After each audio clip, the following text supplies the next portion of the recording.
વાઘો ને સુરવાળ શેલું ફૂલનું શિરે ધરી પાઘડી કંદોરો કરકડા ચરણમાં તોડા તથા ચાકડી બાએ બાજુ કાજુ ફૂલના ઉરે ધરી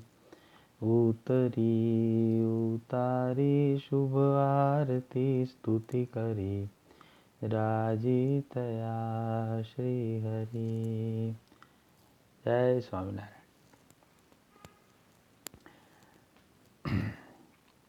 હવે ફરીથી આપણે વચનામૃત અધ્યયન ઉપર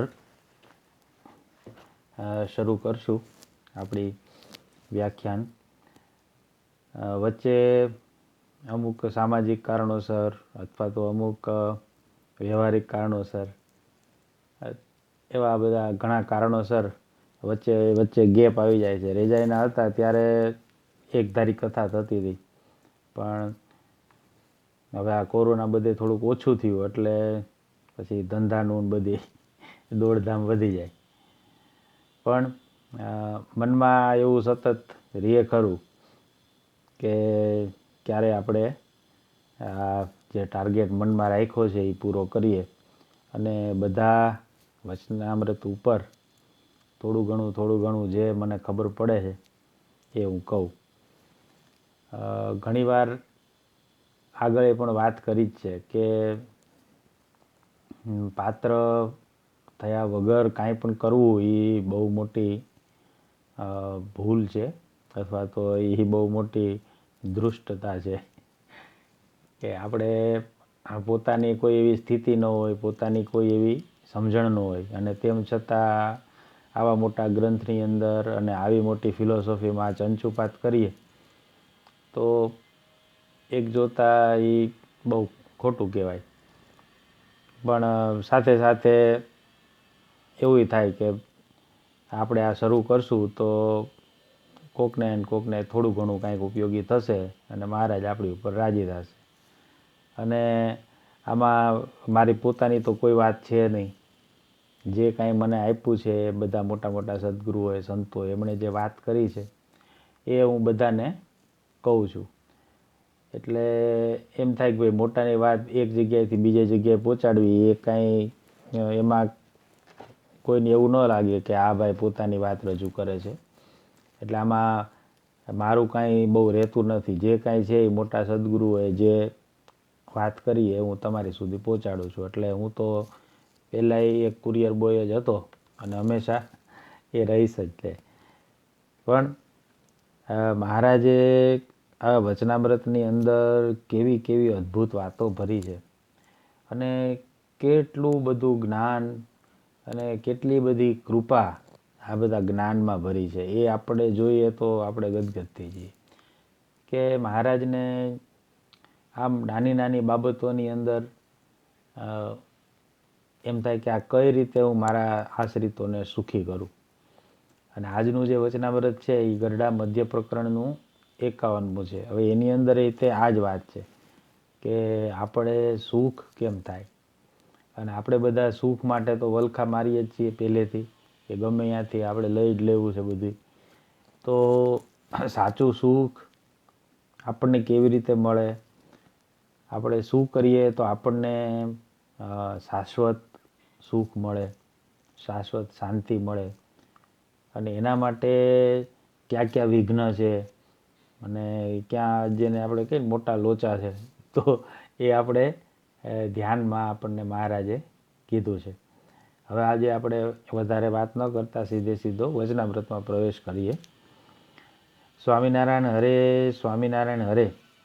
સંવંત 1880 ચૈત્રવદી 9મીને દિવસ એટલે કે શુક્રવાર અને 22મી એપ્રિલ 1824ની સાલ. તે દિવસ સ્વામી શ્રી સહજાનંદજી મહારાજ શ્રી ગરડા મધ્યે દાદા ખાચરના દરબારમાં દક્ષિણાદે 12 ઓરડાની ઓસરીએ ઢોલિયા ઉપર ગાદી તકીઓ નખાવીને વિરાજમાન હતા અને પોતાના મુખારવિંદની આગળ મુનિ તથા દેશના હરિભક્તની સભા ભરાઈને બેઠી હતી. હવે દક્ષિણાદે 12 ઓરડાની ઓસરી એટલે શું કે અત્યારે જે ગોપીનાથજી મહારાજનું મંદિર છે ત્યાં આવી રીતે 4 ઓરડાની ઊભી હાર હતી. હવે એ ઓરડાને પાડી અને ત્યાં પછી મંદિર કર્યું. એટલે અત્યારે એની જે ગોપીનાથજી મહારાજના મંદિરનો પાછળનો જે ભાગ છે તો ત્યાં એક ઓસરી જેવું છે અને ત્યાં પણ વચ્ચે 1-2 થાંભલા છે અને આપણને એવું લાગે કે અહીંયા પેલા ઓરડા હશે. તો ત્યાં એની ઓસરીએ મહારાજ વિરાજમાન હતા.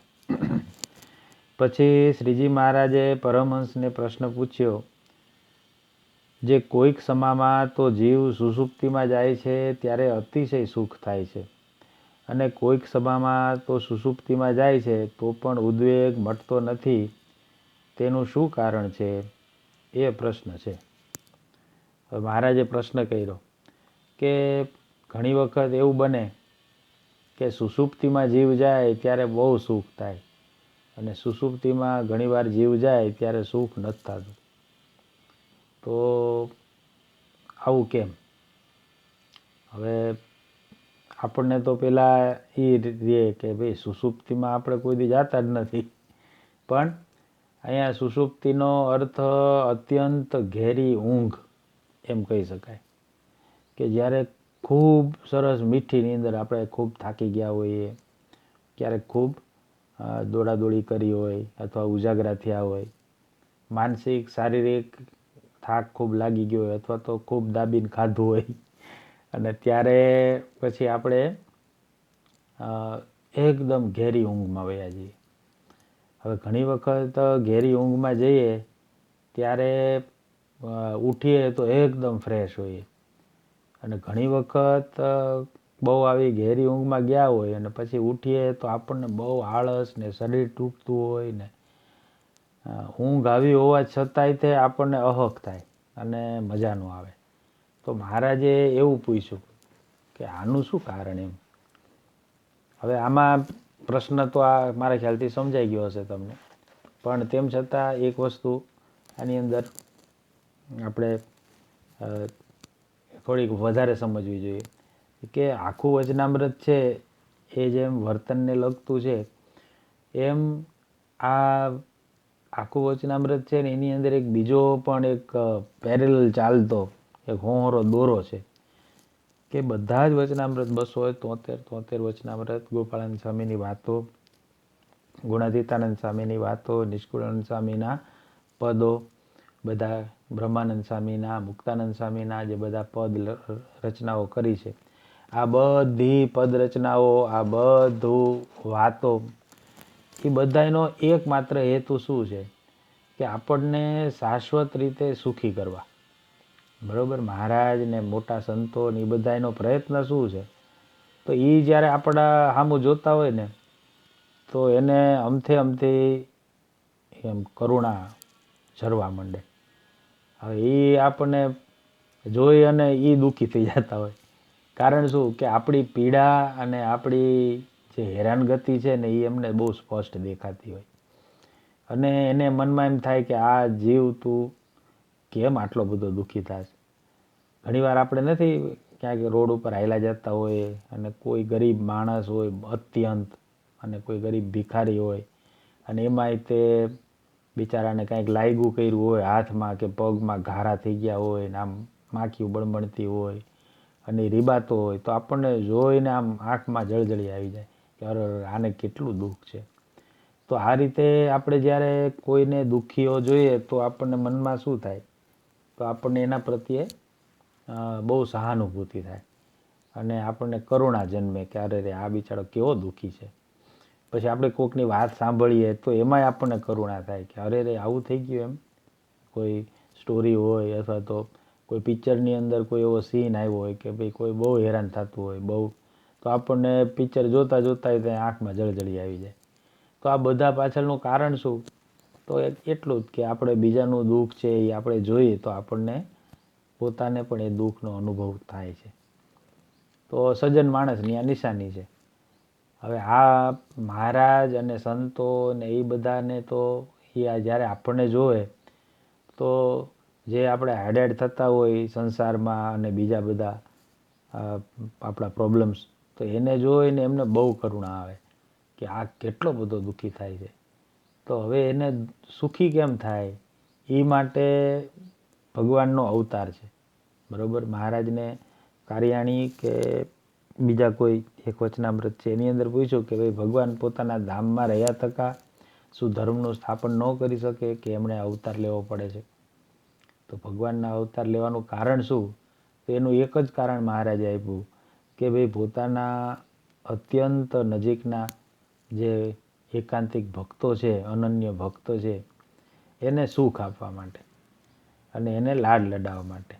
અને જ્યારે અહીં સુધી આવ્યા જ હોય ત્યારે પછી હારે હારે ધર્મનું સ્થાપન પણ કરતા જાય છે. પણ એમનો મુખ્ય ઉદ્દેશ છે એ ધર્મના સ્થાપન કરવા કરતાં તે વધારે એ પોતાના ભક્તોને લાડ લડાવવા માટે છે. મેં ક્યાંક વાંચ્યું હતું કે પ્રેમાનંદ સ્વામીનું કંઈ કીર્તન છે કે, પણ એવું વાંચ્યું હતું કે આ પૃથ્વી ઉપર શ્રીજી મહારાજનો જે અવતાર થયો હતો એ ભક્તિ માતા એકના માટે જ થયો હતો. ભક્તિ માતાને પોતાનો જે પુત્ર રૂપે સુખ આપવું અને એમને લાડ લડાવવા, તો ભક્તિ માતાની જે ભક્તિ છે એ એટલી પરાકાષ્ઠાએ પહોંચી ગયેલી કે ભગવાનને એવો કોડ થઈ ગયો કે ભાઈ હું આનો દીકરો થાઉં. તો એ એક જ આત્મા માટે અહીંયા સુધી આવી શકે. બાકી તો જનરલી આવો નિયમ છે કે દરેક બ્રહ્માંડની અંદર એ જ્યારે એની અડધી આવરદા થાય ત્યારે ભગવાન પધારે. પછી મને આ પ્રશ્ન હજી મનમાં એવો ને એવો છે જ તે, કારણ કે બ્રહ્માનો એક દિવસ છે ને એટલે 900 કરોડ, લગભગ 950 કરોડ વર્ષ થાય, ત્યારે બ્રહ્માનો 12 કલાક થાય. અને પછી એવડી ને એવડી એની રાત્રિ હોય, એટલે બ્રહ્માના 24 કલાક એટલે લગભગ 1950 અથવા તો 2000 કરોડ વર્ષ સુધીના 2000 કરોડ વર્ષ થાય ત્યાં સુધી 24 કલાક કહેવાય બ્રહ્માને. હવે આ મારી અંગત માન્યતા એવી છે કે પછી ભગવાન પ્રગટ થાય. પણ જે આપણા પાછળનું વચનામૃત લખ્યું છે ભૂગોળ ખગોળનું, એમાં અને બીજી ઘણી બધી જગ્યાએ મહારાજે એવું લખ્યું છે કે જ્યારે આ બ્રહ્માંડની અડધી આવરદા થાય ને ત્યારે અમે પ્રગટ થઈએ છીએ. એનો અર્થ શું થયો કે આવા બ્રહ્માંડનો એક દિવસ, પછી બીજો દિવસ, પછી ત્રીજો દિવસ, એમ કરતાં કરતાં અઠવાડિયું, અને જેવો દિવસ ઉગે ત્યારે બ્રહ્મા સૃષ્ટિની રચના કરે અને જેવી સાંજ પડે એટલે બધું વીખી નાખે અને પછી સૂઈ જાય બધા. એટલે આવી રીતે 50 વર્ષ બ્રહ્માના એ થયા ત્યારે આ બ્રહ્માંડની અડધી આવરદા થઈ ગઈ ભાઈ. ત્યારે ભગવાન એક વખત પ્રગટ થાય. હવે આ કેટલો બધો દુર્લભ યોગ કહેવાય. અતિ આપણે હા જુદી અતિ બોલીને એટલો બધો અત્યંત દુર્લભ યોગ કહેવાય. કારણ શું કે એ યોગમાં આપણું આવવું. મહારાજ આટલા બધા દુર્ગમ છે, આટલા બધા દુર્લભ છે, કોઈ કરતાં કોઈ રીતે આ કાંઈ મેળ આવે એવું છે જ નહીં. અને એ જેને ખબર પડી ને એ ગાંડું થઈ ગયું. એને એમ થાય કે હા આવડા મોટા લાભમાં હું આવી ગયો, આવડા મોટા ભગવાનના આ યોગમાં હું આવી ગયો, અને સૌથી મોટી વાત તો એ મને હા પડી ગઈ. બાકી આપણે કેટલાય માણસો છે કે એ લોકો મહારાજની સત્સંગની અને એના પરિચય તો હોય એમને, પણ ન તો એને સ્વીકારી શકે કે ના તો હૃદયમાંથી હા પડે. એને એમ જ થાય કે આમ તે કાંઈ હોતા હશે, આવું તે કાંઈ હોતું હશે. આ ભગવાન તો ભાઈ જૂના થઈ ગયા એ જ કહેવાય, આ બધા નવા જે છે એ કાંઈ ભગવાન ન કહેવાય. તો આવું દરેકના મનમાં એમને એમ રીએ રાખે. તો હવે આપણને ભગવાનના સમાગમમાં આવ્યા, આપણે ભગવાનના જોગમાં આવ્યા, એટલું જ નહીં પણ આપણને એવી હાય પડી ગઈ કે હા આ શ્રીજી મહારાજ છે એ જ ભગવાન છે, એ જ પૂર્ણ પુરુષોત્તમ નારાયણ છે, અને આપણે એનો આશ્રય કર્યો. તો આ એક બહુ અત્યંત મોટો દુર્લભ યોગ થયો. હવે આ યોગ થયો છે શેના માટે? તો કે ભાઈ આ જે યોગ છે ને એ ભગવાનના ભજન કરી અને ભગવાનના ધામમાં જવા માટેનો છે. ટૂંકમાં અત્યંત બહુ મોટું સુખ આપણને મળે એ માટેનો છે. એટલે શ્રીજી મહારાજે અહીંયા આવી અને આપણને એક સુખની આખી રેસીપી આપી બરાબર. આ બધા વચનામૃત છે એ શું છે? તો કે ભાઈ આપણે જે દુઃખી થઈ છીએ ને એનાથી સુખી તરફ થવા માટેનો એક રસ્તો છે કે ભાઈ તમે જે કરો છો ને એના લીધે આ દુઃખ થાય છે ને એમ ન કરો ને આમ કરો તો તમે સુખી થઈ જાઓ. હવે એ તો આપણે જાગૃત અવસ્થાની વાત થઈ કે ભાઈ આપણે જાગીને જે કંઈ ડખા કરતા હોય એના લીધે આપણને દુઃખ થતું હોય અને કાંઈક સારા કામ કરી તો આપણને સુખ થાય. પણ આની અંદર જે પ્રશ્ન આવ્યો આ વચનામૃતમાં ગરડા મધ્ય પ્રકરણના 51માં એની અંદર શું વાત આવી કે તમે સૂઈ જાઓ ને જ્યારે આમ સુષુપ્તિ અવસ્થામાં વયા જાઓ, જ્યારે તમારું મોટું મગજ કામ કરતું બંધ થઈ જાય તેમ છતાંય તે એને દખનો પાર નથી અને હુતા હુતા ટહુકા કરતું હોય. બરાબર. તો મહારાજ કહે કે આને હક કેમ નથી આને જણને? બરાબર. આ સૂઈ ગયો છે, ઘસઘસાટ છે, નસકોરા બોલાવે છે, પણ હારે હારે એને મજા નથી આવતી. તો આ ઊંઘમાં કેમ મજા નથી આવતી? એટલે એવો પ્રશ્ન મહારાજે પૂછ્યો. સમજાણું? પછી મોટા મોટા સંત હતા તેમણે પ્રશ્નનું સમાધાન કરવા માંડ્યું પણ યથાર્થ સમાધાન થયું નહીં. બધાએ પ્રયત્ન કર્યો કે ભાઈ મહારાજ એને આમ હશે ને એને હરખી ઊંઘ નહીં થઈ હોય ને પથારી હરખી નહીં હોય ને ટૂંકમાં સુષુપ્તિની અંદર ગયા છતાંય તે સુખ થવું જ જોઈએ તો એ સુખ નથી થતું અને દુઃખ થાય છે. હવે જે આપણે એક બીજી વસ્તુ હારે હારે છે સમજવા જેવી થોડીક કે સુષુપ્તિમાં જેમ જઈએ છીએ ને એ આપણે શું કરીએ છીએ કે આપણે બેભાન થઈ જઈએ છીએ. બરાબર. આપણે ભાનમાં રહેતા નથી અને આપણે સૂઈ જઈએ છીએ. પણ સમાધિ છે ને એ કેવું છે કે એ આ સુષુપ્તિ જેવું જ છે. સમાધિ માણસ કરે ત્યારે શું થાય કે જેમ આપણે ઊંઘમાં વયા ગયા છીએ એવું જ થાય. પણ ફેર એટલો કે ઊંઘ છે ને એ એની મેળાએ આવે. આપણે જાતે ઊંઘમાં ન જઈ શકીએ. હાલો અત્યારે ને અત્યારે સૂઈ જાઓ, પ્રયત્ન કરી શકાય એનો, પણ ઘણીવાર આપણે પડ્યા ભેગા સૂઈ જઈએ, ઘણીવાર આખી રાત પડકા ભરતા રહી તોય ઊંઘ ન આવે. તો એમ અહીંયા સુષુપ્તિમાં તો તમે તમારી રીતે જઈ નથી શકતા. તો સમાધિમાં તો કે સમાધિમાં એવું ખરું કે જે યોગીઓ હોય એ પોતાની રીતે જાગ્રત અવસ્થામાં જ તે પોતાના જાણે બરાબર આર્ટિફિશિયલી એ લોકો સુષુપ્તિમાં વયા જાય છે અને એને આપણે શું કહીએ તો કે એને સમાધિ કહેવાય. બરાબર. એ પોતાના નાડી પ્રાણ સંકેલી અને હૃદયની અંદર આત્માને અહીંયા સ્થિર કરી અને બાકી બધી એક્ટિવિટી છે એને સ્ટોપ કરી દે તો એને આપણે શું કહીએ? સમાધિ. હવે આ પ્રશ્ન છે ને અહીંયા લાગુ પડે છે એક જોતા કે જેમ તમે ગાઢ ઊંઘમાં ગયા છો અથવા તો પ્રગાઢ ઊંઘમાં ગયા છો અને તેમ છતાંય ક્યારેક એવું બને કે એમાંય સુખ નથી થતું, એમ તમે સમાધિમાં ગયા હો તો પણ સુખ ન થાય. હવે આપણને થાય કે એમ અહીંયા એવું થતું હોય છે. આપણે તો બેમાંથી એકેનો બહુ ઊંઘનો તો અનુભવ હોય બધાને, પણ સમાધિનો તો કોઈનો અનુભવ છે નહીં કે ભાઈ સમાધિમાં જઈ ત્યારે શું થતું હોય. પણ આના ઉપરથી આપણને અંદાજ એવો આવે કે ભાઈ સમાધિમાં જો ગયા હોય તો પણ અમુક કન્ડિશન એવી છે આપણા મગજની કે એમાં સમાધિમાં પણ આપણને સુખ ન રહે, સમાધિમાં પણ થોડુંક અહક થાય. તો એવો આ પ્રશ્ન છે એટલે આપણે થોડુંક સમજવો જોઈએ. બરાબર. પછી શ્રીજી મહારાજ બોલ્યા જે તો રજોગુણનું બળ વૃદ્ધિ પામી જાય છે તે સુષુપ્તિમાં પણ તમોગુણ ભેળો રજોગુણનો વિક્ષેપ રહે છે, માટે સુષુપ્તિમાં પણ અસુખ રહે છે. માટે ગુણનો સંગ જ્યાં સુધી રહે ત્યાં સુધી કોઈ જીવ સુખીઓ રહે નહીં અને જ્યારે આત્મસત્તા રૂપે રહે ને ત્યારે જ સુખી રહે છે. પછી મહારાજે એનો જવાબ આપ્યો કે સુષુપ્તિ છે ને એ કેનું કાર્ય છે? તો આપણે પાછું રિકોલ કરવું પડે કે આપણી 3 ગુણ અને એની 3 અવસ્થા છે. પેલું છે તો કે સત્વગુણ. તો કે સત્વગુણ એટલે શું? તો કે જાગ્રત અવસ્થા. પછી બીજું તો કે સ્વપ્ન અવસ્થા. તો એ કોનું કાર્ય છે? તો કે એ રજોગુણનું કાર્ય છે. અને ત્રીજું તો કે તમોગુણ. તો એ સુષુપ્તિ. બરાબર. ઊંઘમાં તો રજોગુણ, તમોગુણ અને સત્વગુણ. એ જ રીતે જાગ્રત, સ્વપ્ન અને સુષુપ્તિ.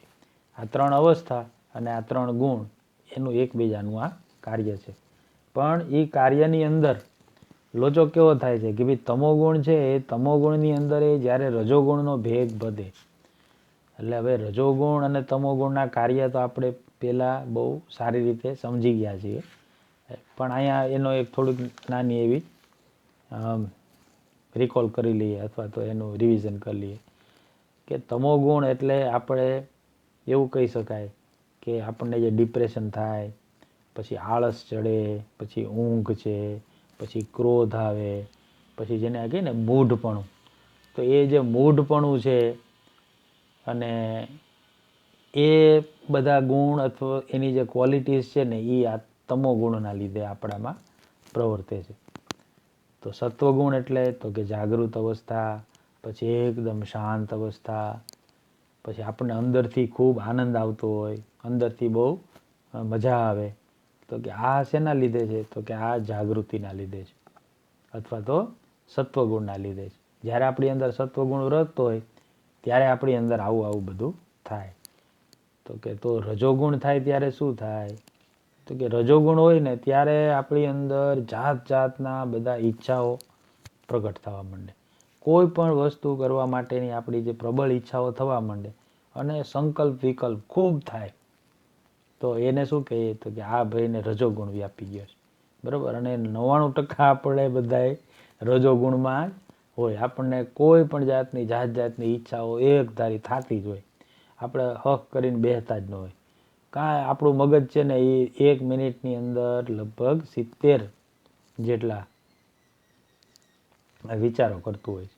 અને મોટાભાગના વિચારો છે ને એ પંચ વિષય સંબંધી જ હોય છે, બરાબર. કાં પંચ વિષય ભોગવાનો મનસૂબો કરાતા હોય, અથવા તો જે ભોગવી લીધું હોય એને આપણે વાગોળતા હોય, અથવા તો કઈ રીતે ભોગવશું એનું પ્લાનિંગ કરતા હોય. તો ટૂંકમાં આપણે કાંઈક ખાવા માટેનો પ્લાનિંગ હોય કે બીજું કોઈ વસ્તુ ભોગવવા માટેનો પ્લાન હોય. તો આ બધું છે એને શું કહેવાય? તો કે આ રજોગુણ માટે. આપણે કોઈ દી બેઠા ભગવાન સંબંધી કાંઈ કલ્પના કરતા હોય, ભગવાન સંબંધી કાંઈ વિચાર કરતા હોય, તો એ પાછું સત્વગુણમાં આવે. પણ એક્ઝેક્ટલી જોઈએ ને તો ભગવાન સંબંધી જે કાંઈ છે એ બધું નિર્ગુણ કહેવાય, બરાબર. એટલે દાખલા તરીકે આપણે તમને સતત વિચાર આવતા હોય આ રીતના પોતાના આજુબાજુમાં, પણ જે મોટા ભગવાનના ભક્તો એનું જીવન આપણે જોઈએ, વાંચીએ, તો એની અંદર આપણને શું લખેલું મળે કે એ માનસી પૂજા કરતા હોય અથવા તો એ વાતચીત કરતા હોય, કાંઈ પણ હોય, તો એ બધું ભગવાનને અનુલક્ષીને જ હોય. એની દરેક ક્રિયાની અંદર છે ને એ ભગવાનની સાથે કંઈક ને કંઈક રીતે જોડાયેલા હોય. બાપાશ્રીની વાતોમાં 1-2 જગ્યાએ વાંચ્યું હતું કે ભાઈ માનસી પૂજા તમે કરો, સવારની 5 માનસી પૂજા કરવાની છે. તો કે એ માનસી પૂજા પતી જાય તો પછી પાછું બીજી માનસી પૂજાના ઓરતા કરવા. ઓરતા એટલે એનું પ્લાનિંગ કરવું. તો કે સવારની માનસી પૂજા થઈ પછી આપણે વિચારીએ કે આજ સવારે તો મહારાજને નાસ્તાની અંદર ભજીયા ને ખમણ ને એ પાત્રા ને એવું બધું જમાડ્યું હતું, તો હવે બપોરે શું જમાડશું? તો એવો આપણને સતત વિચાર આવવા માંડે. તો આપણે શું કર્યું કહેવાય? તો કે તો એને આપણે રજોગુણ ન કહેતા, એને આપણે નિર્ગુણ વિચાર કહી શકાય, કારણ કે ભગવાન સંબંધી છે. પણ આપણને મોટા ભાગે આપણો પોતાના જ પ્લાનિંગ આવતા હોય. તો આવા મોટા જે સંત પુરુષો છે, જે સ્થિતિવાળા મુક્તો છે, તો એ બધાને જે પ્લાનિંગ છે ને એ કેવું હોય? આપણા કરતાં હાવ નોખું હોય. આપણને આપણા સંબંધી હોય, એને ભગવાન સંબંધી હોય. પણ આની અંદર મહારાજ શું કહે છે કે જ્યાં સુધી ગુણનો સંબંધ છે, ભલે ને સત્વગુણ હોય અથવા તો રજોગુણ હોય કે તમોગુણ હોય, પણ જ્યાં સુધી કોઈ પણ મુમુક્ષુને અથવા તો કોઈ પણ આત્મા છે એની અંદર આ 3માંથી એક ગુણ હોય ને તો એ કોઈ દી સુખી ન રહે. નિર્ગુણ થાય ને ત્યારે જ સુખી થઈ શકે. અને જ્યારે આત્મસત્તા રૂપે રહે એટલે કે નિર્ગુણ રહે, પોતાના આત્માની અંદર જ કન્સન્ટ્રેટેડ રહે અને આવી રીતે ફેલાય નહીં, ત્યારે જ જીવ છે ને એને સાચું સુખ મળે. હવે આ જે સાચું સુખ છે ને એની તો આપણે ખાલી કલ્પના જ કરવાની રહી. આપણને કોઈ એમ કહે કે ભાઈ આ સાચું સુખ તમે કોઈ દી ભાળ્યું છે? તો આપણે સુખની વ્યાખ્યા અથવા તો સુખનું જે પેરીમીટર છે એ ખાલી કેટલું છે? તો કે ભાઈ આ પંચ વિષયને લગતું જ છે. આપણે સાબુદ્દીનના ઓલા જોકમાં નથી કે એક એણે ઓલા ભાઈને પૂછ્યું કે તને એલા મગના કે એવું કંઈક નામ હતું, એ કે તને સૌથી વધારે જલસો ક્યારે પડી ગયો હતો? તો કે સાચું કહું કે બાપુ મને છે ને એકવાર કે ખ થઈ હતી, બરાબર, શરીર ઉપર સ્કેબીઝ કહીએ ને આપણે, એ ખ થઈ હતી, અને કે વાહામાં ચારે કોર કે એટલી બધી લૂમો ઝૂમો એવી બધી ખ થઈ હતી, ક્યાંય કે તલ મૂકવા જેવી જગ્યા નહીં, આખું શરીર પડી ગયું હતું. એટલે ખ થાય ત્યારે ખંજવાળ બહુ આવે. તો કે એકવાર હું વાડીએ આવ્યો, મને કે ખ થઈ હતી, કે વાડીમાં કોઈ હતું નહીં, અને કે નવો ખાટલો હતો, અને એની અંદર સિંદરીથી આખું બધું વચ્ચેનું ભરેલું વાણ, અને કે વાડીમાં કોઈ નહીં. પછી કે જે મેં લુગડા કાઢી અને એની ઉપર હું આયડો છું, બરાબર, ઓલી સિંદરી આરે ઘસે ને, એટલે કે આમથી આમ આળોટો ને આમથી આમ આળોટો ને, એમાં કે જે જલસો પડ્યો મને, એની શું વાત થાય. તો હવે એનો જલસો આટલો જ થાય, બરાબર. તો આપણા જીવના બધા જલસા જોઈને આપણને મોટા જે મુક્તો છે, પછી મોટા જે સ્થિતિવાળા ભગવાનના ભક્તો છે, એ બધાને આવું જ થાય એમ કે આના જલસા કેવા, તો કે આ ખ જેવા, ખ અને ખંજવાળે એટલે એને બહુ મજા આવે. તો એને જલસો થયો. તો આપણને સાચા સુખની તો કોઈ આઈડિયા જ નથી, બરાબર. આપણે અંદાજ બાંધીએ છીએ કે આવું સુખ હશે, આવું સુખ હશે, આવું સુખ હશે, પણ ખરેખર આપણને એ સુખ નો આઈડિયા છે જ નહીં. અને આપણે ખાલી અંદાજ બાંધવાનો રહીએ કે ભાઈ આવડા મોટા સંતો છે, એની જ્યારે હોય ત્યાં આંખો બંધ કરીને બેસી જાય છે. આપણે એને કહીએ કે ભાઈ તમે આ જુઓ, આ જુઓ, તો એ બધું જ જોતા નથી, અને જેવો ચાન્સ મળે ને એ ભેગા તરત આંખો બંધ કરી અને ઊંડા ઉતરી જાય છે, અને એ આત્માનું સુખ લેવા માંડે છે. તો ત્યાં કાંઈક આના કરતાં વધારે સારું હશે. બીજું આપણે એને પૂછીએ તો એ એમ કહે કે ભાઈ આ તમારું સુખ તો શું છે, હાવ ધોઈડ જેવું છે. પણ ભગવાનના સ્વરૂપમાં જે સુખ છે, ભગવાનના સ્વરૂપમાં જે આનંદ છે ને, ઓહો, એની શું વાત કરીએ, અમારી પાસે શબ્દો જ નથી. અને એ આના કરતાં તો કરોડ ગણું વધારે છે. એટલે આપણે આમ એના મોઢા સામું નામું જોઈ રહીએ એમ એવું હોય છે. પણ અંદાજ એટલો છે કે એ કોઈ દી ખોટું ન બોલતા હોય. પછી એમને આપણને કાંઈ જેને કહીએ ને આપણે રવાડે ચડાવી દેવાની કોઈ વાત નથી. તો એ આપણી પાસે ખોટું શું કામ બોલે, ખોટું બોલતા નથી. એટલે આપણે એનો ભરોસો છે કે નહીં, આ ભગવાનનું સુખ છે ને એ સાચું હોય છે અને જોરદાર છે. હું જો આપણે પુસ્તકોમાંથી વાંચીએ, પછી મેં મારા ગુરુ પાસે હું બેસતો, પછી એમની હું કન્ડિશન્સ જોતો, બરાબર. મેં ઘણીવાર હું આમ એમનું બાયણું હંમેશા ખુલ્લું જ રહેતું, આમ સહેજ આડું કર્યું હોય એમને ખાલી, પણ આમ સહેજ ધક્કો મારીને અંદર જોઉં ને તો ઘણીવાર એમની પીઠ મારી તરફ હોય, એ આસન ઉપર બેઠા હોય અને રીતસરના આમ ઝૂમતા હોય, બરાબર, આમ ડોલતા હોય, અને કાંઈ કીર્તને ગાતા ન હોય, બીજું કાંઈ નહીં, પણ એકલા બેઠા બેઠા એમને એવી મજા આવતી હોય. તો એમનું આમ આખું જે શરીર છે એ એમના કંટ્રોલમાં ન હોય. અને આવા મેં કેટલી વાર દર્શન કર્યા છે. તો હું એમની પાસે જઈને બેહું તો આપણને એ આનંદની અનુભૂતિ થવા મળે, એના વાઇબ્રેશન્સ છે એનો આપણને અનુભવ થાય. હવે એનું સુખ છલકાતું હોય, એમની પાસે કન્ટેન ન કરી શકે, એટલે આજુબાજુ બધે છલકાઈ જાય, અને એના આપણને છાંટા પડ્યા હોય તો એ અદ્ભુત અનુભૂતિ થતી હોય આપણને. તો એમ મોટા મુક્તો છે ને એને આ સ્થિતિમાં જોયેલા છે. અને આવા ઘણા બધા નારાયણ મામા વિશે પણ ઘણા બધા મુક્તો આવી વાત કરતા હોય. એમના વિડીયો મેં એવા કેટલાય જોયા છે કે જેની અંદર જ્યારે ચાન્સ મળે ને ત્યારે મામા આંખો બંધ કરીને બેસી જાય અને ઊંડા ઉતરી જાય. ક્યાં સુધી, તો કે આમ ઓલા બધા ધૂન કરતા હોય અને બધા ઝાંઝ ને તબલા ને મૃદંગ ને બધા એની ધબધબાટી હાલતી હોય. હવે એની અંદર જો સહેજ ચાન્સ મળે ને એટલે મામા તરત આંખ બંધ કરી અને એ સુખમાં ઊંડા ઉતરી જાય. અને ઘણી પછી છેલ્લે તો વાત કરતાં નારાયણ મામા છે ને આમ ઊંડા ઉતરી જતા. તો એમને એ સુખ છે ને આમ ખેંચી લે અંદર, મહારાજની મૂર્તિ એમને ખેંચી લેતું. પણ એ બધું કેવું છે, તો કે આ નિર્ગુણ છે. તો કે મહારાજ એ કહે છે કે જ્યાં સુધી તમે આ વિષય સંબંધી અથવા તો જગત સંબંધી દેહ સંબંધી વિચારોની અંદર તમે અટવાયા રહ્યો ત્યાં સુધી કોઈ પણ રીતે સુખ તમને આવે નહીં. સુખ ક્યારે આવે? જ્યારે તમે એનાથી અલગ થાવ. આપણે કોઈ મોટી લાંબી મુસાફરીમાં ગયા હોય અને બહુ ગળદી હોય ભયંકર ટ્રેનની અંદર, ક્યાંય કોઈ જગ્યા હોય નહીં, રિઝર્વેશન વગર જવાનું થયું હોય, અથવા તો હાલો ને રિઝર્વેશન સાથે ગયા હોય પણ ઘણીવાર છે ને અંદર ઢગલો થઈ જાય માણસનો. હવે આપણે ટ્રેનની અંદર આપણે ઢગડ અવાજ આવતો હોય, ફેરિયા નીકળતા હોય, માણસો આજુબાજુ વાતો કરતા હોય, છોકરા રોતા હોય અને આમ કેટલી બધી ડિસ્ટર્બન્સ હોય.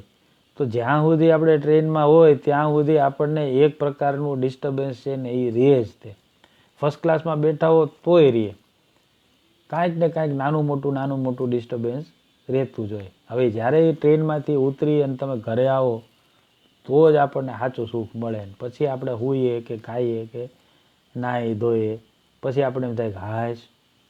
એમ અહીંયા એવું છે કે જ્યાં સુધી આપણે આ રીતે ગુણના સંબંધમાં છીએ ત્યાં સુધી કોઈ પણ રીતે આપણને સુખ થતું નથી, એવી વાત મહારાજ કહે છે.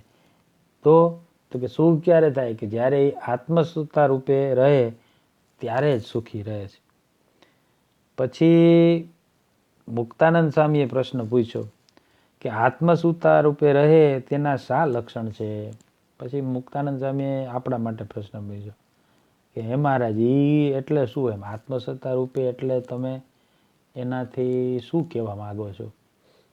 એ કેવો હોય? એને કેમ ખબર પડે? કારણ શું કે અત્યારે કોઈ પણ ડિક્લેર કરી દે મારા જેવા હોય તો બરાબર કે હું આત્મસત્તા રૂપે રહું છું, જો હું સુખી છું ને, અને હું તમને એવો દેખાવે કરી શકું. એટલે હવે મુમુક્ષુ છે એ આવા પછી જાતના ગુરુથી ભરમાઈ ન જાય ને એટલા માટે મુક્તાનંદ સ્વામી કીધું કે ભાઈ આ આત્મસત્તા રૂપે જે ગુરુ રહેતા હોય ને એના કેરેક્ટરિસ્ટિક્સ અમને કયો, એના ગુણધર્મ કયો કે જેનાથી અમને ઓળખી જવાય કે બરાબર આ વ્યક્તિ છે ને એ આત્મસત્તા રૂપે રહ્યો છે. અથવા તો કોઈને આત્મસત્તા રૂપે રહેવું હોય તો એના માટે એક કાંઈક સામે ટાર્ગેટ હોવું જોઈએ ને, કે ઠીક આવી રીતે જો મારું વર્તન થાય તો હું આત્મસત્તા રૂપે છું. તો એના માટે આ મુક્તાનંદ સ્વામીએ પ્રશ્ન કર્યો. હવે આમાં આત્મસત્તા રૂપ જે શબ્દ છે ને એ જ થોડો સમજવા જેવો છે.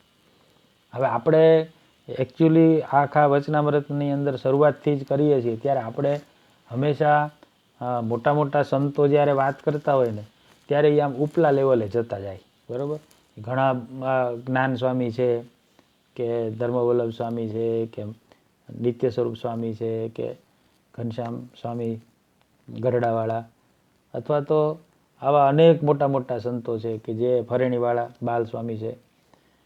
તો એ બધા સંતો જ્યારે વાત કરે ત્યારે એ પોતાની વિદ્વતાની, પોતાના જ્ઞાનની અને એ જેમ જેમ વાત કરતા જાય એમ ઊંચા લેવલની જ વાત થતી હોય. અને આપણે જે વાત કરીએ છીએ વચનામૃતની આની અંદર તો એ શું છે? નીચલા લેવલની છે. બરાબર, કારણ શું કે મારું પોતાનું લેવલ જ બહુ નીચું છે.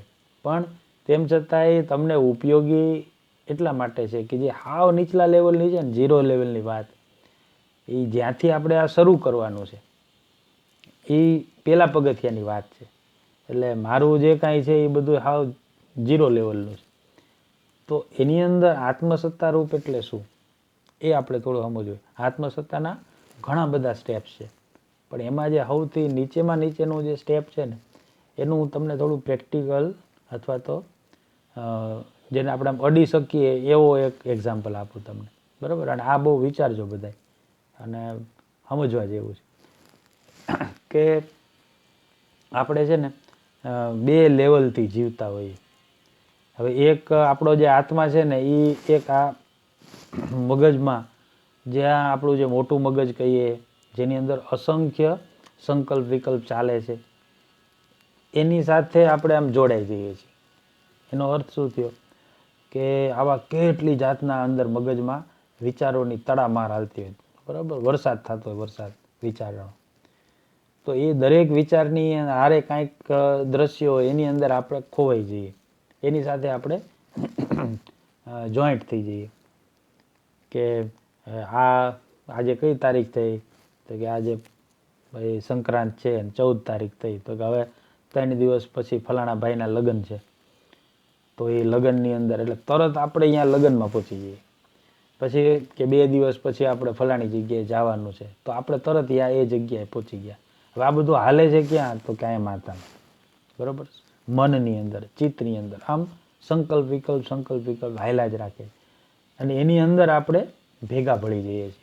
આજ સાંજે તો કે ફલાણી વસ્તુ ખાવાની છે, આજે પીઝાની પાર્ટી છે, તો પછી તરત જ આપણે પીઝા મંડી ખાવા. હજી તો મોઢામાં પાણી મંડે આવવા, અને એ 5 કલાકની વાર હોય સાંજની, પણ તેમ છતાંય આપણે ત્યાં જ પહોંચી જઈએ. તો આ એક આપણે ઉપલા લેવલે રહીએ છીએ. ઉપલા એટલે આ માનસિક લેવલે, કે જે કાંઈ આપણે વિચાર આવે એ વિચારની સાથે આપણે સંલગ્ન થઈને એમાં જીવવા માંડીએ, તો એને આપણે શું કહીએ, તો કે એને એક લેવલ કહીએ. બીજું એક લેવલ એવું છે કે જે આત્માને આપણે હૃદયમાં ધાર્યો હોય અને આપણે પોતે આ બધા વિચાર કરતા સાવ અલગ થઈ જઈએ. તો આવી અનુભૂતિ છે ને, એ તમે એક વખત નવરા થઈને બેહો, અને એમ આપણે જેમ ભગવાન માટે આપણે એકવાર મેં તમને એક પ્રયોગ શીખડાવ્યો હતો, ખબર છે? આંખો બંધ કરી અને અંદર ભગવાન છે, તો આપણે પૂછવાનું કે મહારાજ એમ કરીને અંદર આપણે પ્રશ્ન કરવાનો, પછી આપણને એનો જવાબ પણ આવે. તો જેમ આપણે ઊંડો કૂવો હોય એની અંદર આપણે એક પાંચીયું કે કંઈક પૈસો નાખીએ, હવે તળિયું તો આપણને દેખાતું ન હોય, પણ નાખ્યા પછી આપણે તરત કાન માંડી અને સાંભળીએ કે પૈસો નીચે પહોંચ્યો કે નહીં. પછી આમ થોડીક વાર થાય, અમુક સેકન્ડ, ત્યારે આમ છપાક કરતો અવાજ આવે, તો આપણે તો ઠીક, આપણે જે નાખ્યું હતું ને એ ઠેઠ અંદર પહોંચ્યું. પણ ત્યાં સુધી કાંઈ દેખાતું ન હોય, પણ આપણું બધું જ ધ્યાન છે ને એ સીધું ત્યાં વયું જાય. એમ આપણે જ્યારે પ્રશ્ન અંદર કરીએ ને, તો મહારાજ એમ અંદર મહારાજને ગોતતા હોય, તો ત્યાં તો આપણને કાંઈ અનુભૂતિ ન થાય, પણ એ જે એક 5 સેકન્ડની કે 1-2 સેકન્ડની જે આપણને અનુભૂતિ થાય, એક સ્તબ્ધતા થઈ જાય, એક શાંત વસ્તુ થઈ જાય, ત્યારે બધા વિચારો છે ને એ 2 સેકન્ડ માટે 3 સેકન્ડ માટે ઊભા રહી જાય. તો એ જે અનુભૂતિ છે ને એને આપણે શું કહીએ, તો એને આત્મસત્તા કહી શકાય. બરાબર, આ હાવ 0 લેવલનો અર્થ છે કે તમે કોણ છો, મેં મારા માટે ધાર્યું છે કે હું આ જયેશ ગઢવી, તો હું આવો છું એમ, પણ આ હું છું. તો એવી જે આપણને અનુભૂતિ છે ને પોતાની, તો એને આપણે આત્મસત્તા કહી શકીએ.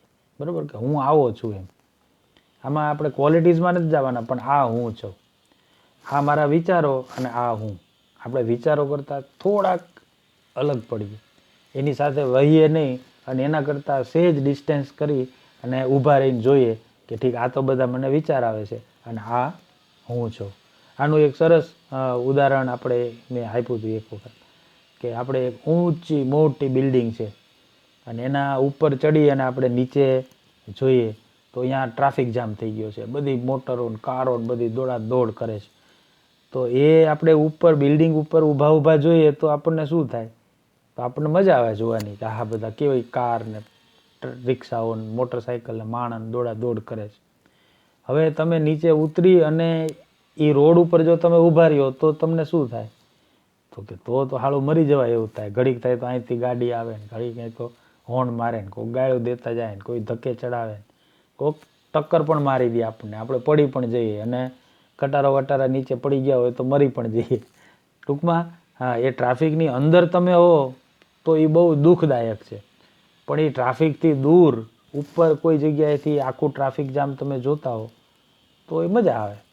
તો એમ આ આપણા મગજની અંદર વિચારોનો આખો ટ્રાફિક જામ છે, એક ધારી વિચારોની ભરમાળ ચાલે છે, પણ ત્યાંથી તમે સીધા અહીંયા આવતા રહ્યા, અને અહીંયા ઊભા તમે બધું જોવો છો, તો એનાથી તમે એકદમ અલગ થઈ ગયા.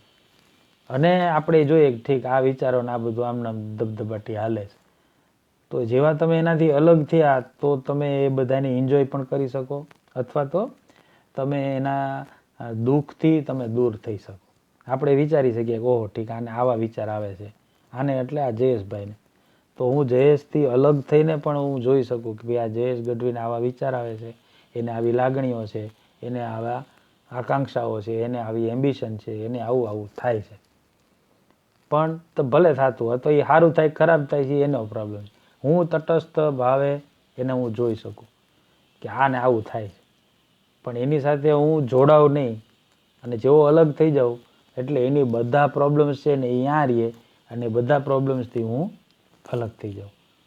તો જેવા પ્રોબ્લેમ્સથી અલગ થઈએ એટલે આપણે પ્રોબ્લેમ્સની જે જંજાળ છે, પ્રોબ્લેમ્સના જે દુઃખ છે એનાથી પણ આપણે અલગ થઈ જઈએ.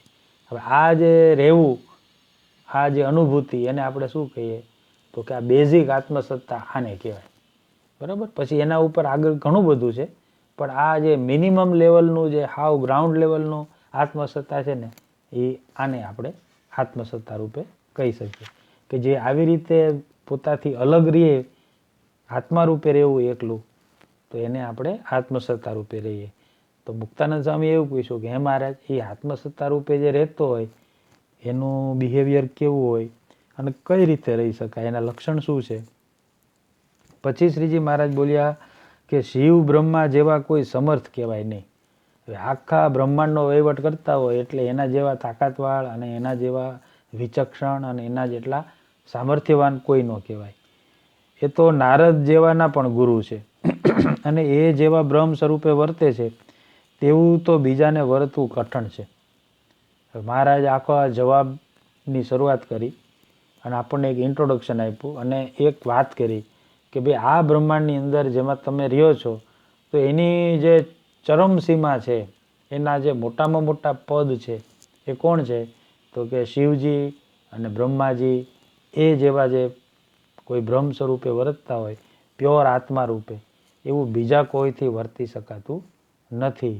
અને નારદજી જેવા સંતો છે કે જે શિવજીને, બ્રહ્માજીને કે ભગવાનને ભજી અને એ પદે પહોંચ્યા છે, તો એ બધાના પણ આ ગુરુ કહેવાય.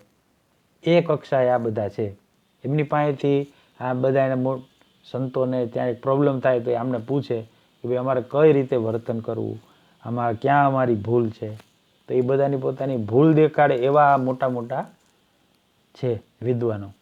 કોણ કોણ? તો કે બ્રહ્માજી અને શિવજી. તો પણ દેશ, કાળ, ક્રિયા, સંગ, મંત્ર, શાસ્ત્ર, દીક્ષા અને ધ્યાન એ 8 જો ભૂંડા થયા તો તેને યોગ્ય કરીને શિવ બ્રહ્મા જેવાને પણ અંતરમાં અતિશય દુઃખ થયું. હવે મહારાજે આખી વાતને ફેરવી નાખી. એમણે શું કીધું કે તમારે ભાઈ સુખી જ થવું છે ને, તો સુખી થવા માટે તમે આત્મનિષ્ઠા થવાની જરૂર નથી. તો કે અત્યારે તમે આત્મસુખનું વખાણ કરતા હતા કે આત્મસુખી આત્મસત્તા રૂપે રહે એ જ સુખી રહે છે. અને મુક્તાનંદ સ્વામી પૂછ્યું કે તો આત્મસત્તા રૂપે કઈ રીતે રહેવાય એ વાત કરો. તો પછી જવાબમાં મહારાજે આખો ફેરવી નાખ્યો. એ કે જો ભાઈ તમે આત્મસત્તા રૂપે થઈ થઈને કેવા થશો? તો કે ઠેઠ બ્રહ્માજી અને શિવજી જેવા થઈ જાઓ મેક્ઝિમમ. એનાથી આગળ કાંઈ કોઈ પોઝિશન છે નહીં. તો કે વધીને તમે ત્યાં સુધી પહોંચશો ને તો એમને કેટલાય પ્રોબ્લેમ આવે છે, એ તે ડખે ચડી જાય છે. શેના લીધે? તો કે દેશ, કાળ, ક્રિયા, સંગ, આ 8 છે. બરાબર. આની વિશે આપણે ઘણી વાત કરી છે. પણ દેશ એટલે આપણી આજુબાજુનો માહોલ. બરાબર. અહીંયા કોઈ એક જગ્યાએ તમે ગયા હો, હવે ત્યાં બધા જ માણસો છે એ એક જાતનું વર્તન કરતા હોય તો એની આપણી ઉપર અસર થાય. એમ થાય કે ભાઈ આ બધા આવું કરે છે તો આપણે કરાય. અથવા તો બધા બહુ ખરાબ વર્તન કરતા હોય ને તો આપણે થોડુંક ખરાબ વર્તન કરીએ તો આપણને સારું લાગે. કે ઘણા સત્સંગીનું મેં એવું જોયું છે કે અમે લોકો તો કે બહાર નીકળીએ ને તો કે પછી ખાઈ લઈએ છીએ લસણ ડુંગળી એટલે, અને બીજે બધે તો કે ઘરમાં તો અમે નથી ખાતા એમ. એટલે એને એમ થાય કે બાકી બધા તો કેવું માંસ મટન ખાય છે ને આમડે ઈંડા ને આમલેટ ને એવું બધું ખાતા, અને આપણે એવું તો નથી ખાતા ને, આપણે તો ખાલી લસણ ડુંગળી ખાઈ લઈએ છીએ એમ. તો એ ઓલાને જોઈ અને પોતાને હારા માનવા માંડે કે અમે તો બહુ હારા. તો આ દેશ એવો છે. હવે બધાય માની લ્યો કે ચાંદ્રાયણ કરતા હોય, બધાય એકાદશીના ઉપવાસ ને એવું બધું કરતા હોય અને સંતોના મંડળમાં આપણે રહ્યા હોય અને એનું તપ જોઈને આપણને ટાઢ ચડી જતી હોય કે આ હા આનાથી એ થાય. પણ પછી આપણે ટાઢા પાણીએ નાહીએ ને તોય આપણને એમ થાય કે સારું હું આ બાથરૂમની અંદર બેહીને ટાઢા પાણીએ નાહું છું અને આ બધા તો આ ટાઈડમાં માઘ સ્નાન કરે, આવડું મોટું માટલું આખી રાત બહાર ઠરવા મૂકે અને પછી એનાથી સ્નાન કરે છે. તો આપણે ગમે એટલું આ તપ કરતા હોય ને તો એમનું તપ જોઈને આપણને અફસોસ થાય કે આપણે પૂરતું કરતા નથી. તો હવે આજે આજુબાજુનું જે દેશ છે એ કેવો છે? તો સંતોના મધ્યમાં તમે રહેતા હો તો આપણને એક હીનતાની ભાવના થાય. અને પછી આવા ખરાબ માણસોના વચ્ચે રહેતા હોય તો આપણે કાંઈ ન કરતા હોય તો આપણને શ્રેષ્ઠતાની ભાવના થાય. એટલે આ દેશનું થયું. પછી કાળ એટલે સમય.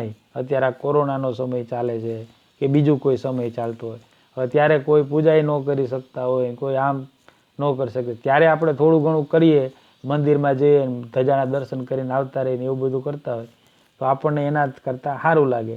પણ જ્યારે આપણે સંતોનું કે એવા મોટા હરિભક્તોની વાતો સાંભળીએ કે ભાઈ કોરોનાના કાળમાં પણ એ લોકો આવા નિયમો રાખ્યા છે અને આટલી સેવા અને આવી રીતે એ બધું કરે છે તો તરત આપણને ખ્યાલ આવે કે ઓહો આપણું ત્યાંથી આવું કાંઈ થતું નથી. પછી એ જ રીતે ક્રિયા, સંઘ, મંત્ર, શાસ્ત્ર, દીક્ષા. દીક્ષા એનો અર્થ શું છે કે સંત દ્વારા આપણને શીખડાવવામાં આવતી એક આખી વિધિ. બરાબર, આપણને કે દીક્ષા આપી એટલે શું કે આપણને એક બિહેવિયર રહેવાનું, આ રીતે તારે રહેવું, આમ ન કરવું, આમ કરવું, એ બધાની એક વિધિ આપણને શીખડાવી દીધી છે. તો હવે એ બધું આપણને જ્યારે આવતું જાય ત્યારે આપણને શું ખ્યાલ આવે કે એનાથી આપણને પ્લસ અથવા માઇનસ આપણને નક્કી થાય. બરાબર, તો આ 8 જો સારા થાય તો શિવજી જેવો બ્રહ્મ આત્મસત્તામાં વર્તતો હોય, બ્રહ્મ સ્વરૂપે વર્તતો હોય તો એને પણ પ્રોબ્લેમ ઊભા થાય છે. તો શું કરવું કે પછી બોલો. માટે ગમે તેવો નિર્ગુણ હોય ને આત્મસત્તા રૂપે રહેતો હોય ને તેને જો ભૂંડા દેશ કાળાદિકનો યોગ થાય તો તેને જરૂર અંતરમાં દુઃખ થાય.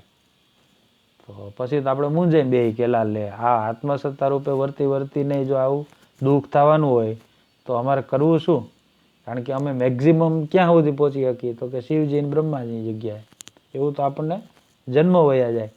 પણ તેમ છતાંય જો પહોંચીને ત્યાં જતા હોય અને ત્યાં એમને દુઃખ થતું હોય તો બાપા અમારે જવું ક્યાં?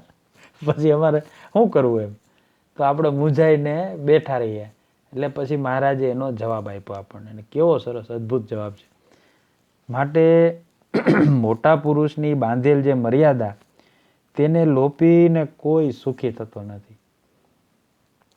મહારાજે એક ચોખ્ખો આપણને વિભાગ કરી દીધો કે આત્મસત્તા રૂપે તમારે તો ખરેખર સુખી થવા માટે જ જવું છે ને? તો કે હા મહારાજ. તો મહારાજ કહે કે આત્મસત્તા રૂપે રહીને તમે આગળ જતા તો દુઃખી જ થવાના છો. પણ જો ખરેખર તમારે સુખી થવું હોય ને તો હું તમને શોર્ટકટ દેખાડું. શું? તો કે મોટા પુરુષની બાંધેલ જે મર્યાદા એની અંદર તમે રહ્યો ને તો તમે આત્મસત્તા રૂપે જ રહ્યા છો.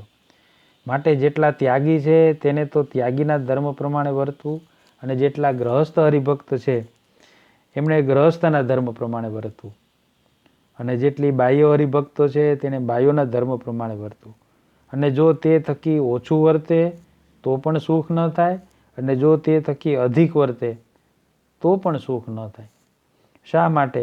જે પરમેશ્વરના કહેલ જે ધર્મ તે પ્રમાણે જ ગ્રંથમાં લખી હોય અને તેમાં કોઈ રીતે બાધ આવે એવું ન હોય, ને સુખે પડે એવું હોય, ને ઓછું અધિક કરવા જાય એ કરનારો જરૂર દુઃખી થાય. માટે સત્પુરુષની આજ્ઞા પ્રમાણે જે રહે છે તે જ રૂડા દેશ કાળાદિક વિશે રહ્યો છે, અને સત્પુરુષની આજ્ઞાની બહાર પડ્યો એ જ એને ભૂંડા દેશ કાળાદિકનો યોગ થયો છે. માટે સત્પુરુષની આજ્ઞાને વિશે વર્તે છે તે જ આત્મસત્તા રૂપે વર્તે છે. ઇતિ વચનામૃતમ 51મું થયું. હવે આ જે એક પેરેગ્રાફ રહ્યો એ એટલો બધો ગૂઢ અને જેને આપણે કહીએ ને કે આમ એમાં કૂટીને જ્ઞાન ભરેલું છે. કે મહારાજે કીધું કે તમારે સુખી થવું છે ને? કે હા મહારાજ. તો કે જો સુખી થવા માટે શરૂઆત મહારાજે ક્યાંથી કરી કે ભાઈ તમને સુસુપ્તિ એટલે કે સમાધિ થઈ જતી હોય ને તો એની અંદર આ ગુણનો જો વેગ આવે ને તો તમને અહીંયા સુખી થવા દેતો નથી. તો કે સાચી વાત છે. શું કામ નથી સુખી થવા દેતો? તો કે તમે આત્મસત્તા રૂપે રહ્યો ને, આ ગુણથી અલગ રહ્યો ને તો જ તમે સુખી થઈ શકો. તો આપણને એવો ઉત્સાહ જાગ્યો કે તો અમે આત્મસત્તા રૂપે રહીએ. તો એમાં પાછું મહારાજે બીજું કીધું કે તમે આત્મસત્તા રૂપે રહી રહીને શિવજી જેવા થઈ શકો મેક્ઝિમમ, બ્રહ્માજી જેવા મેક્ઝિમમ થઈ શકો. બરાબર? એનાથી વધારે આગળ કોઈ પોઝિશન આ બ્રહ્માંડમાં છે નહીં. તો કે એને દખ થાય છે. એ આવી રીતે દેશ કાળાદિક જો બગડે તો પછી બ્રહ્માજી છે એને પોતાની પુત્રી ઉપર મોહ થયો અને એની પાછળ દોડ્યા. બરાબર? શિવજીને મોહિની સ્વરૂપને જોઈને મોહ થયો. તો કે તો હવે શું કરવું? તો મહારાજ કે ભાઈ એ તમે આત્મસત્તાનું જવા દો, પણ તમારે સુખી જ થવું હોય ને તો ભગવાનના જે મોટા સંત છે ને એની આજ્ઞામાં તમે રહ્યો એ જ આત્મસત્તા રૂપે રહેવાનું થયું. હવે અહીંયા આપણને પ્રશ્ન એ થાય કે આત્મસત્તા રૂપે રહેવું અને મોટા સત્પુરુષની આજ્ઞામાં રહેવું, આ બેની અંદર તો ઘણો ફેર છે. આ જ વચનામૃત પ્રમાણે શું છે? આગળ મહારાજે શું કીધું કે તમને જ્યારે પણ ગુણનો કાંઈ પણ સંબંધો રહીએ ત્યાં સુધી કોઈને સુખ થતું નથી. હવે જો હું કોઈ મોટા પુરુષ છે, દાખલા તરીકે મારા ગુરુ છે, એની આજ્ઞામાં હું રહું તો મને રજોગુણ તમોગુણનો વેગ વ્યાપશે નહીં. હું એનાથી અલગ થઈ જઈશ. એ ગુણ હું નિર્ગુણ થઈ જઈશ. અથવા તો મોટા પુરુષની જે બાંધેલી મર્યાદા, ધર્મ મર્યાદા છે એમાં રહું તો મને ગુણનો પ્રવેશ નહીં થાય. આ ગુણો ક્યાં વયા જવાના છે? તો આપણને એવો પ્રશ્ન મગજમાં થાય, ટેકનિકલ પ્રશ્ન, કે ભાઈ હું જો ગુણ જ્યાં સુધી છે ત્યાં સુધી સુખ નથી થવાનું, અને તમે તો એવું કહો છો કે ભાઈ આત્મસત્તા રૂપે રહીએ એને દુઃખ થાય છે. તો પછી મહારાજે એક એવો રસ્તો આપણને દેખાડ્યો કે ભાઈ મોટા પુરુષની આજ્ઞામાં રહ્યો તો તમને બધું સુખ થશે. ત્યારે આપણને મનમાંથી એવો ડાઉટ થાય, બરાબર? એવો આપણને પ્રશ્ન ઊભો થાય કે શું મોટા પુરુષની આજ્ઞામાં રહેશું તો અમારામાં ગુણ નહીં વ્યાપે? ગુણ તો વ્યાપવાના. આપણે શિક્ષાપત્રી પાળીએ છીએ તો મોટામાં મોટા પુરુષ પરમાત્મા છે એની સીધી આજ્ઞા અને એની અંદર આપણે રહીએ છીએ, તો શું આપણામાં ગુણ નથી વ્યાપતા? તો કે ગુણ તો વ્યાપે છે. તો કે દુઃખ નથી થતું? તો કે દુઃખ તો થાય છે. તો આ વચનામૃત બેહતું નથી. બરાબર? હવે આનો અર્થ શું સાચો?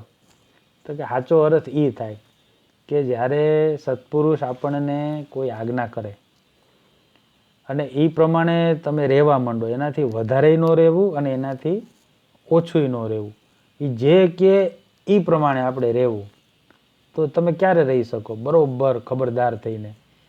તો કે આપણને એના એક એક વચનની અત્યંત જાગૃતિ હોય. આ પહેલી વાત. હવે જેવી એ જાગૃતિ આવે એટલે આપણે પોતાના મનને વાળશું. સત્પુરુષ જ્યારે કાંઈ પણ આજ્ઞા કરે, કોઈ પણ સંતની હારે આપણે રહ્યા હોય અને આપણને કાંઈ પણ વર્તવાનું કહે તો તમે તો જ વર્તી શકો કે તમે પોતે પોતાપણું મૂકી દો. એટલે આ આપણને જેને કહીને કે એક આમ કવર કરી અને વસ્તુ આપી છે. કેપ્સ્યુલ છે ને એની અંદર દવા હોય તે કડવી ન લાગે, કેપ્સ્યુલ ગળાવી દે. એમ સત્પુરુષની આજ્ઞામાં રહેવું ને એ આત્મસત્તા રૂપે વર્તતો હોય ને, પોતાપણાની જે ભાવના છે, પોતાપણાનું જે અહમ છે એ તમે મૂકો ને તો જ તમે બીજાની આજ્ઞામાં રહી શકો. નહીંતર આપણે શું કરીએ, દરેક આજ્ઞાની અંદર છે ને પોતાનું વર્ઝન કાઢીએ કે મને આમ કીધું છે પણ આ સંજોગોમાં હું તો આમ વર્તીશ. સમજાય છે આ વાત? કે આપણે કોઈ સત્પુરુષ, આપણને કોઈ સ્વામી છે એ કાંઈક નાની એવી આજ્ઞા કરે ને તો એની અંદરથી આપણે આપણો પોતાનો અર્થ કાઢીએ. હમણાં કોઈ સ્વામી આપણને એમ કહે કે ભાઈ ભગત તમારે અહીંયા સેવા કરવાની છે, તમે યથાશક્તિ સેવા કરો. હવે એ જે યથાશક્તિ બોલ્યા એનો આપણે અર્થ શું કાઢીએ? આપણે મિનિમમ લેવલ પર આવતા રહી કે સ્વામીએ ચોખ્ખા શબ્દમાં કીધું કે યથાશક્તિ કરો, અને એનો અર્થ આપણે શું કાઢ્યો કે અત્યારે મારી પાસે 1 લાખ રૂપિયા છે, તેમાંથી હું 10,000ની સેવા કરી શકું. હવે આ 10,000 રૂપિયા શું થયું? તો કે યથાશક્તિ સેવા થઈ, કે હું બધા થોડા દઈ દઉં એમ. હવે આપણા ઘરનો કોઈ સભ્ય છે, એ માંદું પડ્યું, હવે એને હોસ્પિટલ દાખલ કરવાનું થયું, અને પછી આપણી પાસે 1 લાખ રૂપિયા જ છે, પણ જેવા હોસ્પિટલમાં આપણે દાખલ કરવા જઈએ તે કે ભાઈ 1.25 લાખ રૂપિયા તમારે અહીં જમા કરાવવાના છે. તો આપણી યથાશક્તિ વધી જાય, અને આપણે શું કરીએ? ગમે ત્યાંથી મેળ કરીને તે આપણે 1,00,000 1.5 લાખ રૂપિયા જમા કરાવી દઈએ. તો હવે જોયું, 2 જગ્યાએ યથાશક્તિનો અર્થ પડી ગયો. શબ્દ એ જ રહ્યો, યથાશક્તિ. તમારી પોતાની જે શક્તિ છે એ મુજબ તમે કરો. તો જ્યારે કંઈક દેવાની વાત હોય, દાન કરવાની વાત હોય, ત્યારે આપણે નીચલા લેવલમાં આવતા રહીએ કે ભાઈ આટલું કાંઈ થોડું થાય, આમ થોડું થાય. અને પછી જ્યારે યથાશક્તિ શબ્દ પોતાના માટે હોય ત્યારે એ ઘણી કેપેસિટી વધી જાય આપણી. તો પોતાને જ્યારે જલસા કરવાના હોય, પોતાને ક્યારે કંઈક ખર્ચો કરવાનો હોય, આપણે બૂટ લેવા ગયા હોય તો એમ થાય કે ભાઈ આટલામાં તો થોડાક સારા જ લઈએ. ટી શર્ટ લેવાનું હોય તો એમ થાય સારું જ લઈએ, બરાબર. તો ત્યાં યથાશક્તિ એટલે ઊંચલું, અને જ્યારે કાંઈક દેવાનું હોય ત્યારે યથાશક્તિ એટલે નીચેનું. તો આપણે આ શું કરીએ છીએ? પોતાની રીતે આની વ્યાખ્યા કરીએ છીએ. પણ સત્પુરુષના વચનમાં જે ખરેખર ટૂંક થઈ જતા હોય, એની યથાશક્તિ કેવી છે? એ મેક્ઝિમમ લેવલ ઉપર આમાં કામ કરે. એવા આપણે ઘણા દાખલાઓ સાંભળ્યા હોય કે કેવો પ્રસંગ હતો સરસ, જેતપુરમાં કે ત્યાં મહારાજ સભા કરીને બેઠા હતા ફરેણીમાં, અને જીવા જોશીના દીકરાને મહારાજે જનોઈ આપી હતી, અને પછી એમાં 100 રૂપિયા તો બધાએ પહ ભરાવ્યા, ત્યારે ભેગા થયા ત્યારે એને આપી દીધા, અને બાકી 400 રૂપિયા ત્યારે એ જમાનામાં બાકી હતા. એટલે મહારાજ બધાને કહે કે ભાઈ કોઈ આમાં ફાળો લખાવો, અમે એને જનોઈ આપી દીધી છે અને 400 રૂપિયાની ઘટ છે, તો તમારામાંથી કોઈ હોય તો આપો. તો એક બેન હતા ને, એ બાવાજીના ઘરના હતા એના, અને પછી એના ઘરે જઈને એક તાંબડી દાટી હતી, એમાં પૈસા હતા, એ બધા લઈ આવી અને ફરેણીમાં મહારાજની પાસે ઢગલો કર્યો. મહારાજ કે આ શું? તો કે તમે કહેતા હતા ને ઓલા 400 રૂપિયા લઈ લ્યો, આ બધા છે આમ. તો મહારાજ કે કેટલા? તો કે મને ખબર નથી કેટલા છે, પણ અમારા ઘરમાં કે આ દાટીને રાખ્યા હતા બાવાજી, એ હું લઈ આવી. તો કે ભાઈ તારો વર આવશે તને ખીજાશે, કાઢી મૂકશે. તો કે ના ના, એ તો તમારા ભગત છે અને એ તો બહુ રાજી થશે. મહારાજ કે ઠીક, તો લાવો. એમ કરીને એની અંદરથી 400 રૂપિયા રાખ્યા અને બાકીના પાછા આપ્યા. તો આ યથાશક્તિ થયું એનું પોતાનું. બાકી અહીંયા બધા બેઠા હતા, એ બધાના ઘરમાં મોટા મોટા અમલદારો હશે, અથવા તો મોટા પેલા જેને કહે ને સરપંચ જેવા હતા, ગામધણીઓ હતા, કોઠારીઓ હતા, તો એવા કેટલા બધા હતા. પણ એમાંથી કોઈ ઊભા ન થયા, અને ઘરમાં ઘરેણાઈ હોય એમની પાસે આબરૂ એવી હોય કે ક્યાંક ઊભા રહે તો 1000 રૂપિયા કોઈક આપે. પણ આ બેન હતા, એ ઘરે જઈ અને વસ્તુ લઈ આવ્યા. તો એને યથાશક્તિ કેવું કર્યું? આ રીતે. અને આપણે અહીંયા બેઠા હોય તો આપણે આમ આડું વેલું જોવા માંડી કે ભાઈ હમણાં તો આ કોરોનાના લીધે આમ છે તેમ છે, ધંધા ઓલા થઈ ગયા છે, તો આમાં આપણે કેટલુંક દઈ શકીએ? તો આ યથાશક્તિ આપણું ફરી જાય. હવે પરમેશ્વરની અથવા તો મોટા પુરુષની આજ્ઞામાં જે રહ્યો છે ને, એ તો જ રહી શકે કે જો એણે પોતાનું મગજ છે ને એ મૂકી દે, એના જે સંકલ્પ વિકલ્પ છે એનાથી નોખો પડે, તો જ યથાર્થ આજ્ઞા પડે. નહીતર આવા જાતના બાના થાય, આવી જાતની આપણે એક્સક્યુઝિસ થાય, અને એના લીધે આપણે એ યથાર્થ પાળી ન શકીએ. એટલે મહારાજે શું કીધું કે તમે આવી જે મોટી બાંધેલી ધર્મ મર્યાદા છે, એમણે જે આજ્ઞાઓ કરી છે, એ રીતે જો તમે વર્તવા માંડો, એની અંદર રહીને જે કે એ તમારે બ્લાઇન્ડલી કરવાનું છે, એની અંદર બહુ પોતાના તર્ક લગાડવાના નથી. તો એ જે વર્તન છે ને, એ વર્તન જ તમને આત્મસત્તા રૂપે વર્તાવે છે. એટલે મોટા પુરુષની આજ્ઞામાં રહેવું ને, એનાથી મોટી કોઈ વાત જ નથી. હવે આ વાત છે ને, એ ગોપાળાનંદ સ્વામીની વિશેષતા ભાગ 83મો, એની અંદર જ્ઞાન સ્વામીએ આ જ વચનામૃત એટલું સરસ સમજાવ્યું છે. અને આ આખી વાત એવી સરસ કરી છે, એટલે તમે ગૂગલ ઉપર, આ યુટ્યુબ ઉપર આ સર્ચ કરજો, ગોપાળાનંદ સ્વામીની વિશેષતા ભાગ 83, બરાબર. એની અંદર આ આખી વાત એકદમ સરસ રીતે કીધી છે કે મોટા પુરુષની આજ્ઞામાં રહેવું એટલે શું, બરાબર. એ ઘણું અંદર ડિટેલમાં વાત કરી છે, પણ મેં તમને એનો ટૂંકમાં સાર કીધો કે આ રીતે આપણે રહીએ એટલે એ જ આત્મસત્તા રૂપે રહ્યા છે, બરાબર. એટલે હવે આપણે પણ એ રીતે ધીરે ધીરે પ્રયત્ન કરવાનો અને એ તરફ આપણે આગળ વધવાનું, બરાબર. હવે આપણે પાછી આગળ નેક્સ્ટ વચનામૃત આના પછી પાછું વર્તનનું લેશું અને ધીરે ધીરે આપણે આ જર્ની આપણી એમને ચાલુ રાખશું, બરાબર. ઘણા બધા વચનામૃતો એ વાંચવામાં આવતા હોય અને વાંચતી વખતે આમ રૂવાડા ઊભા થઈ જાય આપણા, અને આપણને એનો મજા એટલી આવે કે આની અંદર કેવું બધું રહસ્ય ભર્યું છે. મહારાજે કેવા સંદર્ભની આખી વાતો કરી છે, કેટલા બધા શોર્ટકટ્સ આપ્યા છે. કારણ કે તમે આ 8 વસ્તુને પાર કરી અને ઠેઠ બ્રહ્માજી અને શિવજીની કક્ષાએ તમને પહોંચવાનું છે, તો મહારાજે એમ કીધું કે ત્યાં નથી જવું, અહીંથી આ એક જો ટૂંકો રસ્તો છે, ત્યાં તું વયો જા તો શિવ બ્રહ્માને જે નથી મળતું ને એ જ તને મળશે.